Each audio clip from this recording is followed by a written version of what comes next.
Là, on essaie d'être crédible en France. Déjà, ça se passait étape par étape.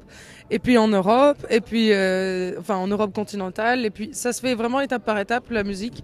Je pense qu'il ne faut pas griller des étapes. L'Amérique, c'est un rêve et on ne se le cache pas.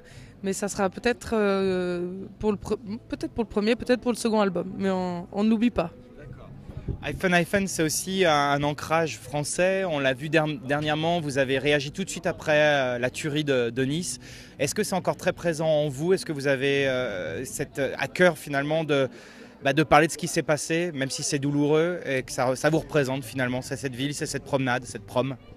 Oui, Nice, on est très fiers d'être niçois. Après, nous, on n'a pas à cœur d'en parler parce que ça nous ressasse dans quelque chose d'assez morbide, alors que nous, on veut faire la fête et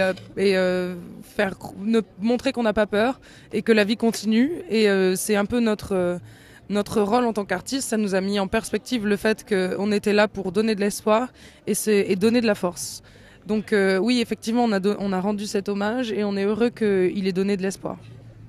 On sait que vous êtes festif, on le voit sur vos clips. Il y a Cause I Got a Chance, qui est vraiment un clip très coloré, très sympathique. C'est ça, c'est l'esprit d'iPhone, c'est de jamais se prendre la tête, jamais être prétentieux, jamais être autre chose que ce que vous êtes en fait. Oui, en tout cas, il y a une réelle volonté de...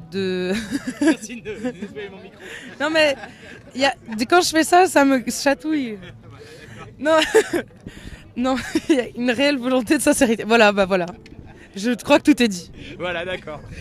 Vous avez enregistré en Belgique, c'est ça, l'ICP, à Bruxelles. Quelle a été l'expérience? Je vais peut-être parler un peu les autres. Est-ce que tu peux raconter un peu comment vous avez senti cette expatriation pour l'enregistrement de l'album?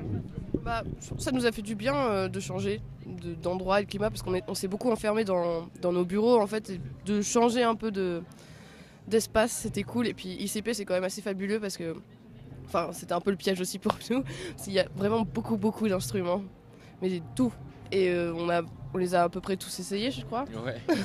Ils apparaissent sur l'album vraiment ou juste c'est pour essayer et puis... Non, on a gardé pas mal de trucs. Beaucoup, ouais. Du coup, il y a 4 basses différentes, 5 dessus. C'est assez cool.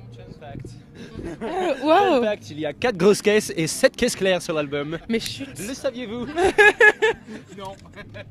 On va apprendre des choses. Ma dernière question, parce que je dois vous laisser, les amis. Là, être à Paléo, je sais que vous aimez la Suisse. C'est un événement où là, il y a Tiken Fakoli derrière. Il y avait Muse en début de semaine. Il y a des groupes fabuleux qui passent. Vous vous sentez comment par rapport à toute cette population de gens? Iron Maiden hier. Racontez qu'est-ce que c'est de cette vie de festival où on voit un peu de tout, quoi. On adore ça. Notre musique, elle est faite de beaucoup de références et de grands écarts entre celles-ci. Nous, on adore les festivals parce qu'on peut piocher et passer de scène en scène et changer de style et de genre. Et les festivals, c'est aussi l'occasion pour nous, en Suisse en l'occurrence, aussi de nous faire découvrir parce qu'il y a encore un long chemin à faire et de conquérir les cœurs.